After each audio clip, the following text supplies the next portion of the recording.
Donald Trump has described the current situation as a total and complete ceasefire. After 12 days of conflict, in the eyes of your government, is this an end now to this war?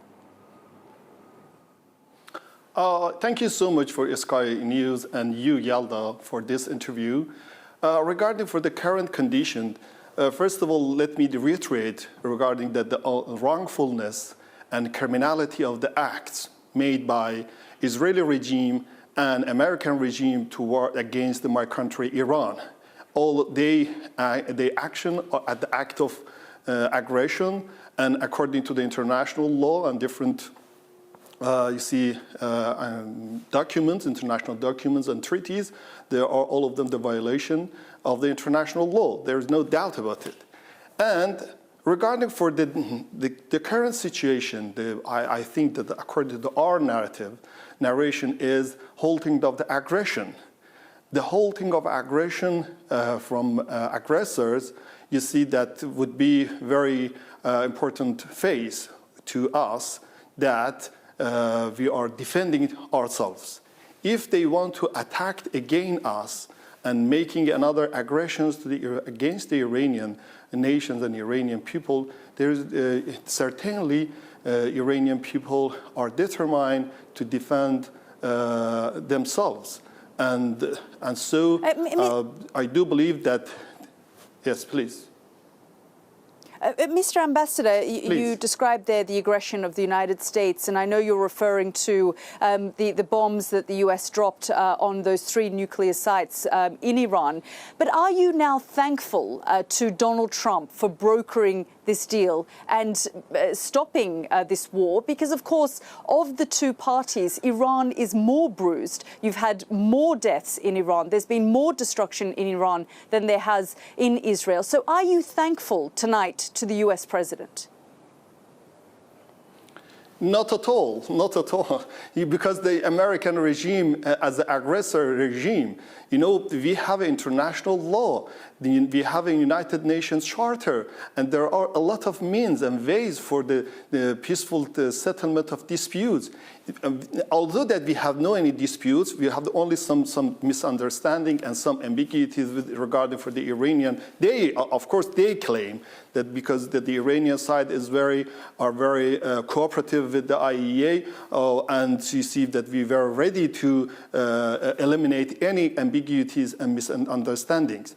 You see that if you want to make one criminal act against my country, and the other hand, I should thank the aggressor, it's a very ridiculous. Mr. Ambassador, what would you say to neighbouring Arab countries who view the acts of Iran in the last 24 hours as aggressive? And I would namely the state of Qatar, where the people of Qatar saw a volley of ballistic missiles flying over the skies of Doha. Now, I know the aim of that was a US airbase, but the fact is you launched these airstrikes, these ballistic missiles on the state of Qatar, which is a friendly neighbor to you. We are defending ourselves. This is the fact.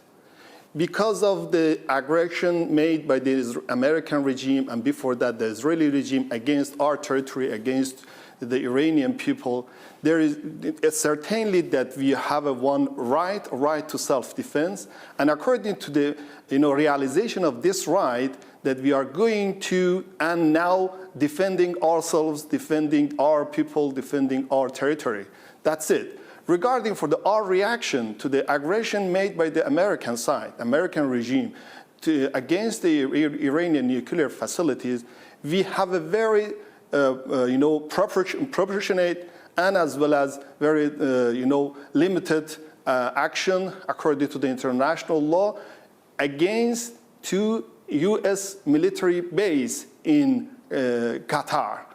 that we declare to the state of Qatar that the state of Qatar is one of our neighbors, that we have a very good and constructive relations with our neighbors, including the state of Qatar.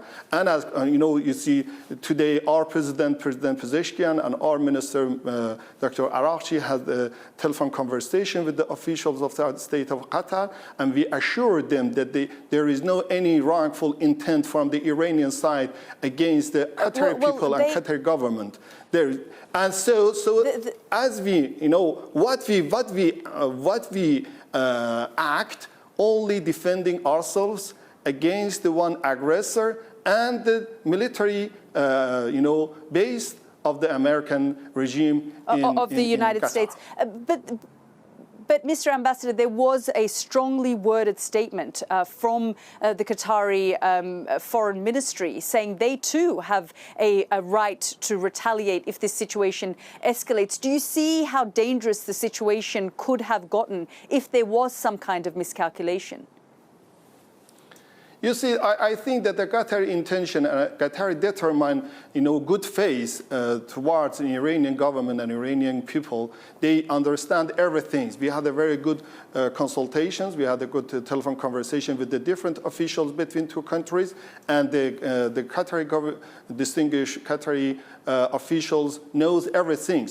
And for this, regarding for the halting of the aggression, we had some contact with the Americans through the Qatari officials. And so they are playing very good, good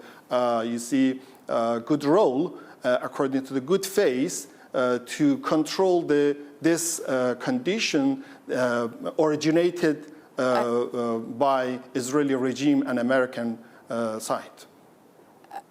Mr. Ambassador, can I just ask you finally, given the events of the last 12 months, and we've talked about the fact that regime leaders, commanders have been killed, nuclear facilities have been destroyed, is Iran now willing to come back to the negotiating table and also change the way in which it deals with the United States, with Israel?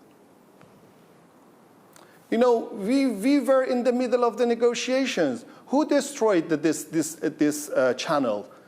Israeli regime, Netanyahu, and as well as after the aggression made by the American regime. We were in the negotiation. So our priority, there is no doubt that would be the diplomacy and negotiation. But condition two, that subject to that all of the hostilities against all of the aggressive activities against our countries and our people should be stopped. And so at that time that we are going to mention our positions according to our rights, according to our international obligations.